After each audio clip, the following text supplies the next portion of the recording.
কালকে সবাই ঈদের কাপড় নিছে, আমি নিব না। আমাকে তো এখন আমার মালিকে টাকা দেয় নাই। তাহলে কি এবারের ঈদের কাপড় কিনবো না? আচ্ছা দাঁড়া, আমি কি করতে পারি দেখি। কালকে তো ঈদ, মালিককে বলে দেখি টাকা দেয় কিনা। আগে আজকের কাজগুলো করে ফেলি, তারপর টাকা চাইবো।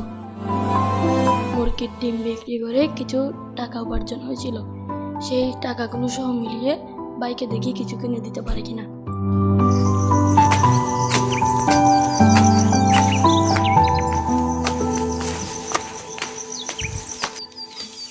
গরুগুলোকে খাবার দেওয়ার সময় হয়ে গিয়েছে, যাই গিয়ে খাবার দিয়ে আসি।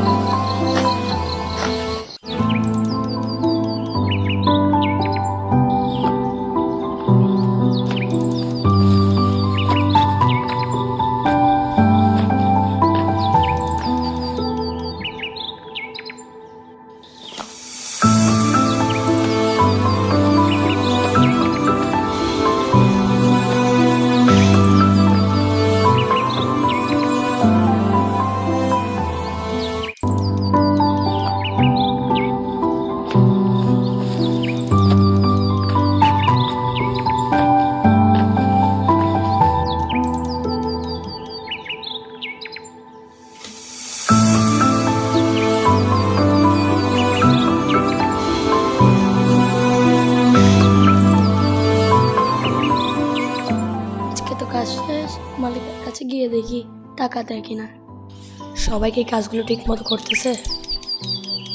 আবার তোমার কি হলো? মালিক, আজকের কাজ তো সব শেষ। কালকে তো ঈদ, আমার ভাইয়া কাপড়ের জন্য কান্না করতেছে, কিছু টাকা দিলে ভালো হতো।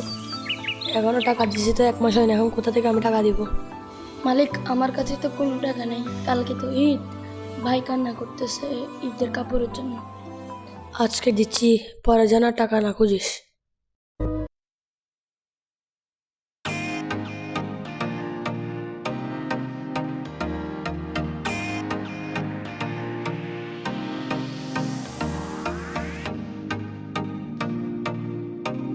টাকাগুলো এদিকে কোথাও রেখে গরুগুলোকে খাবার দিয়ে আসি। এখানে রাখলে ভালো হবে মনে হয় টাকা।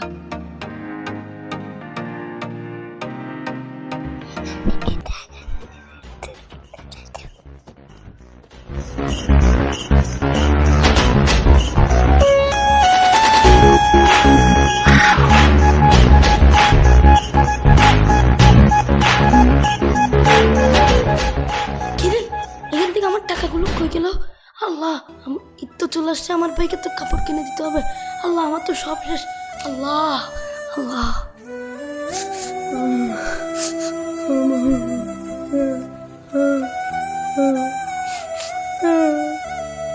মালিক আমার টাকা দিয়েছিল, সব টাকা হারিয়ে গিয়েছে। আমি এখন তোকে কাপড় কেমনে কিনে দিব? ভাইয়া আমার কাপড় লাগবে না। চন্দ্র তুই, সূর্য তুই, চোখে তুই আলো আমার, তুই ছাড়া দুনিয়ায় আন্ধার। মালিক, মালিক কে কিসে? মালিক, আমাকে আপনি যে টাকাগুলো দিয়েছেন সব টাকা হারিয়ে গিয়েছে, এখন কি করব? তোর হারিয়ে গেলে আমি কি করবো? যা।